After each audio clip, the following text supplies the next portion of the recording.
السلام علیکم ورحمۃ اللہ وبرکاتہ۔ اب جانتے ہیں کہ اللہ تعالیٰ نے احساس جرم میں مبتلا لوگوں کے لیے جو پہلے بات کہی تھی کہ وہ لوگ جو توبہ کر کے پلٹ آئیں، اپنی اصلاح کر لیں، اللہ تعالیٰ کی رسی کو، اس قرآن پاک کو مضبوطی سے تھام لیں، اپنا دین، اپنا زندگی گزارنے کا طریقہ صرف اور صرف اللہ تعالیٰ کے لیے خالص کر دیں، تو اللہ تعالیٰ کہتے ہیں ہاں یہی مومنین ہیں جو مجھ پر ایمان لائے، اور ان کے لیے کیا ہے کہ اللہ تعالیٰ عنقریب ان کو بہت بڑا اجر دے گا۔ اب سائیکلوجیکلی طور پر ان آیات کو دیکھتے ہیں، اللہ تعالیٰ کے اس انداز کے بارے میں بات کرتے ہیں کہ یہ کیسا انداز ہے جو اللہ تعالیٰ نے ایک احساس جرم میں مبتلا انسان کے لیے اپنایا، اور ہمیں بھی ان سب آیات سے کیا سیکھنے کو ملتا ہے، اللہ تعالیٰ کی باتوں سے کیا سیکھنے کو ملتا ہے۔ دیکھیں، جو پہلے میں نے آیت آپ کے سامنے پڑھی، یہ بہت جامع آیت ہے، اس میں ایک پورا آپ کے اندر کا درست کرنے کا طریقہ ہے۔ اللہ تعالیٰ فرماتے ہیں اِلَّا الَّذِينَ تَابُوا وَأَصْلَحُوا، ٹھیک ہے؟ احساس جرم کو ہٹانے کے لیے پہلے توبہ جتنی ضروری ہے، ساتھ ہی اتنی اصلاح بھی ضروری ہے۔ یعنی جب آپ غلطی جو آپ نے کی، اس شرمندگی کا اظہار آپ اللہ تعالیٰ کے سامنے کریں گے، آپ اللہ تعالیٰ سے توبہ کریں گے، اس کے ساتھ ساتھ جس کے حق میں آپ نے کمی کی ہے یا جس کے حق کو آپ نے پامال کیا ہے، اس کے سامنے جا کے آپ غلطی کا اعتراف کرو گے، معافی مانگو گے، وہ اصلاح کرو گے، صلح کا ہاتھ بڑھاؤ گے، غلطی مانو گے اللہ اور بندوں دونوں سے، تو پھر کیا ہوگا کہ آپ کے اندر کا جو بگاڑ ہے وہ صلاح ہو جائے گا، وہ اصلاح ہو جائے گا۔ تو مین چیز کیا ہے؟ اللہ تعالیٰ سے معافی مانگنے کے بعد جس کا آپ نے جو کام بگاڑا ہے اس کو بھی آپ نے درست کرنا ہے۔ اگر آپ نے اس کے علاوہ کوئی حرام وے یوز کیا ہے اپنی محبت کے لیے، وہ جذبات یا وہ دل کی کیفیات جو صرف اور صرف آپ کے محرم کا حق تھا، آپ نے کسی اور پر لٹائے ہیں، تو اس کا مداوع کیسے ہو؟ پہلے پھر وہی بات اِلَّا الَّذِينَ تَابُوا، آپ اللہ تعالیٰ سے توبہ کریں گے، لیکن اس بندے کے حق میں اصلاح کیا ہوگی؟ اس بندے کے حق میں وہ اصلاح کیا ہوگا؟ آپ اس سے صلح کریں گے۔ بہت ایک عجیب فیکٹ ہے ہمارے معاشرے کا کہ بچوں کی جب عمر بہت زیادہ بڑھ جاتی ہے، جب وہ صحیح ٹین ایج کے کانفلکٹ میں آتے ہیں، اس وقت ان کی شادیاں نہیں کی جاتی، ان کے لیے کوئی ایک رائٹ وے متعین نہیں کیا جاتا، تب وہ رانگ ویز کو چن لیتے ہیں۔ تو اب اگر آپ نے چن لیا ہے، اللہ تعالیٰ سے معافی مانگنے کے بعد اب آپ وَأَصْلَحُوا اپنے محرم کے معاملے میں کیا کریں گے کہ آپ صلح کا ہاتھ بڑھائیں گے۔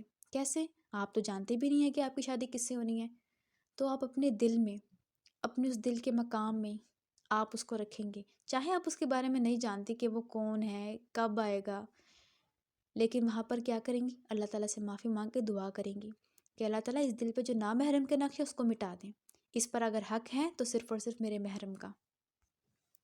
وہ نگاہیں جو پہلے کسی نامحرم کو دیکھنے کے لیے اٹھتی تھی، اب ان کو آپ جھکا لیں، اپنے محرم کے لیے خالص کر لیں۔ وہ دل کے خیالات اگر ذہن میں پھر آئیں تو پھر کیا پڑھیں؟ استغفر اللہ پڑھیں، اپنے محرم کے بارے میں سوچیں کہ اگر آج آپ ٹھیک رہیں تو آپ کو انشاءاللہ محرم بھی ایسا ہی ملے گا۔ اگر کچھ نہیں کر سکتی تو اپنی دعاؤں کا حصہ بنا لیں۔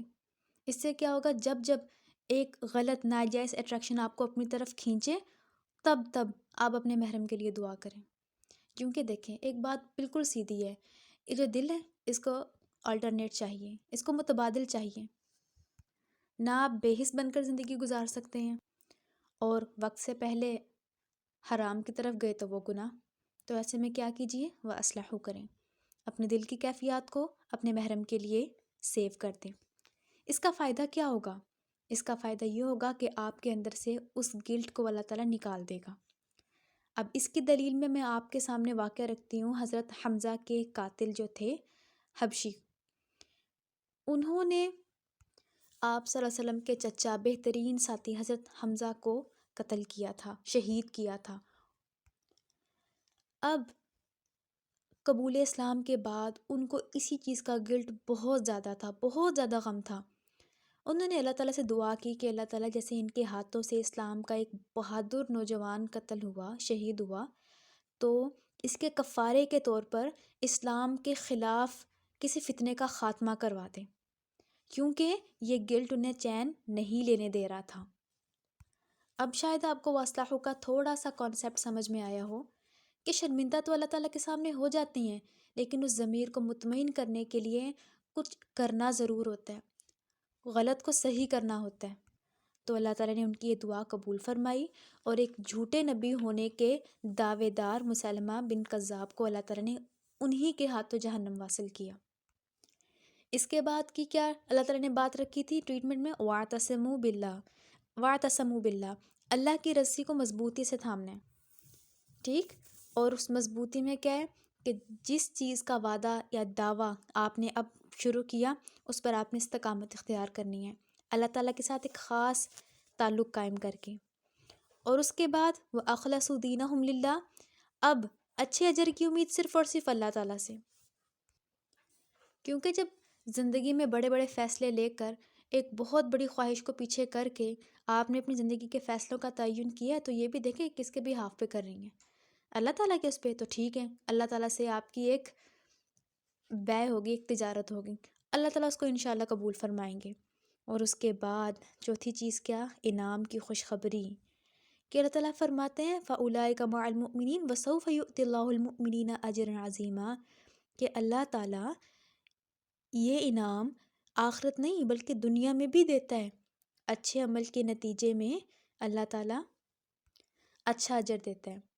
کیونکہ دیکھیں یہ ایک انسان کی آپ کہہ دیجئے کہ نفسیاتی کمزوری ہے، جب تک اس کو اچھا ملنے کی امید نہ ہو وہ کبھی بھی اپنی پرانی روش کو نہیں چھوڑتا۔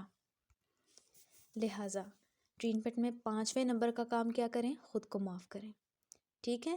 کیونکہ دیکھیں ایک معتدل شخصیت کی نشانی یہ بھی ہے کہ وہ غلطی کرنے پر خود کو بھی معاف کرتا ہے، یعنی خدا سے معافی مانگ کر وہ پرسکون ہو جاتا ہے اور مسلسل خود کو اضطراب میں رکھنے کی بجائے اچھا عمل کرنے کی کوشش کرتا ہے۔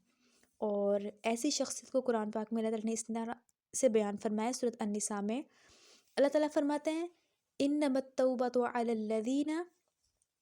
اللہ الذین، بے شک اللہ کی توبہ قبول تو ان لوگوں پر ہے للذین یعملون السوء بجہالۃ، جنہوں نے جہالت میں آ کر، خواہ وہ علمی جہالت ہو، خواہ وہ نفس کی شہوات کی جہالت ہو، اس میں آ کے اس نے ایک برا کام کر دیا، پھر ثم یتوبون من قریب، اور پھر بہت قریب سے ہی اس نے توبہ کر لی، یعنی بہت لمبا نہیں گھسیٹا، فوراً اللہ تعالیٰ سے توبہ کر لی۔